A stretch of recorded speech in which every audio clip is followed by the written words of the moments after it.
Hello everybody, this is Dr. Langdon, but today's video really has nothing to do with medicine.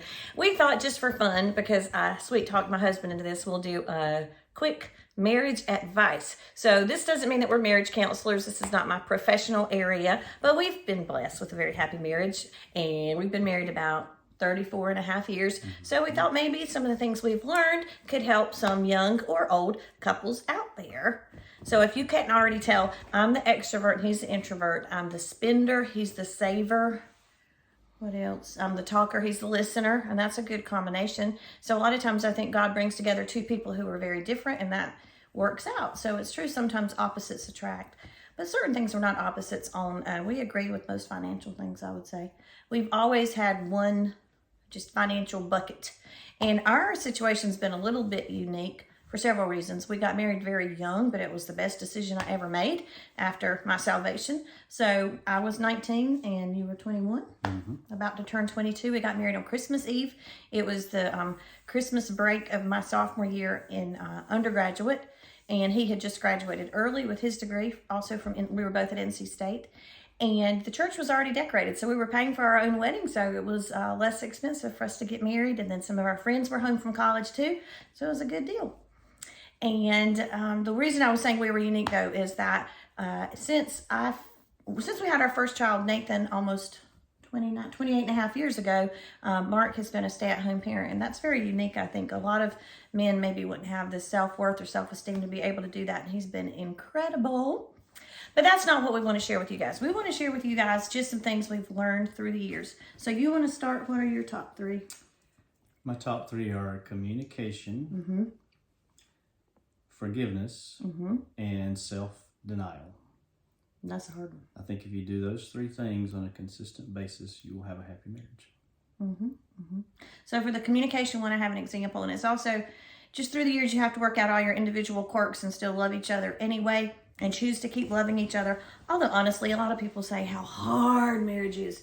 I don't think it's hard. It's not hard work loving you. It just is natural and easy.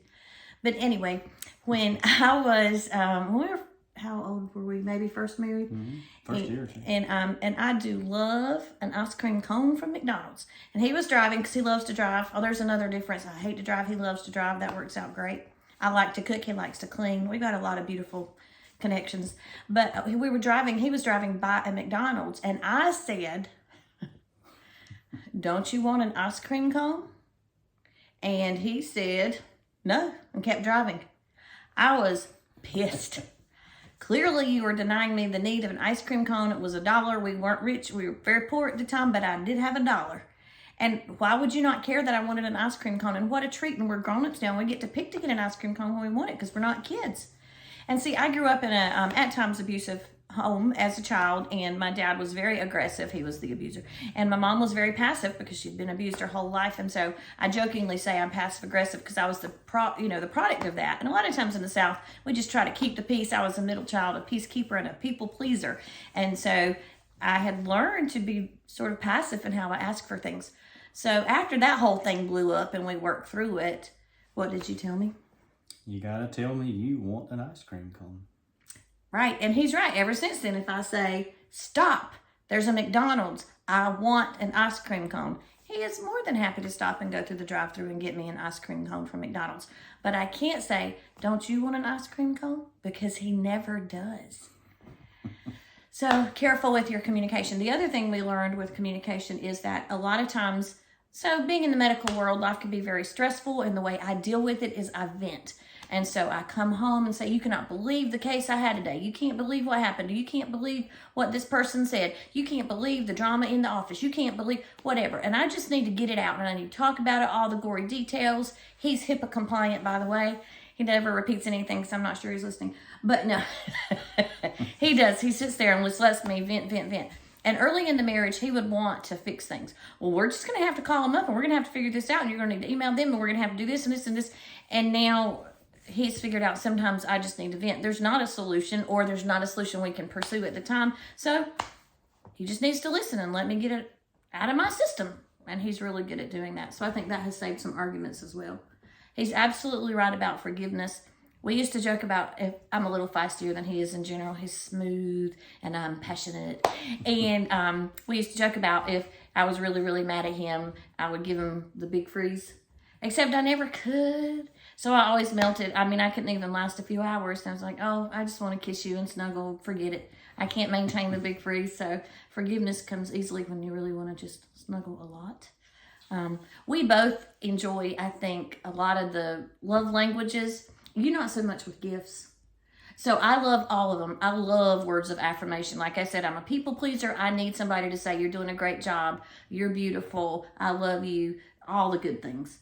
And then I'm very talkative, so I give him a lot of words of affirmation as well. Mm-hmm. I like gifts, him not so much. So, and I like cards at Christmas and Valentine's and anniversaries and birthdays and Mother's Day. His gift from me, instead of a card, is that I didn't spend the money on the card or the gift. So sometimes my gift is just being stingy like he is, or frugal.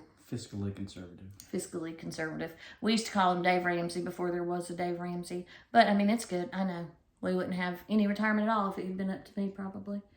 And certainly we both like physical touch. He especially, I think a lot of guys do, but ladies do too. So I think I like all the love languages. We like quality time together. What else were we going to share? Those are probably the biggest things. Communication, share your finances.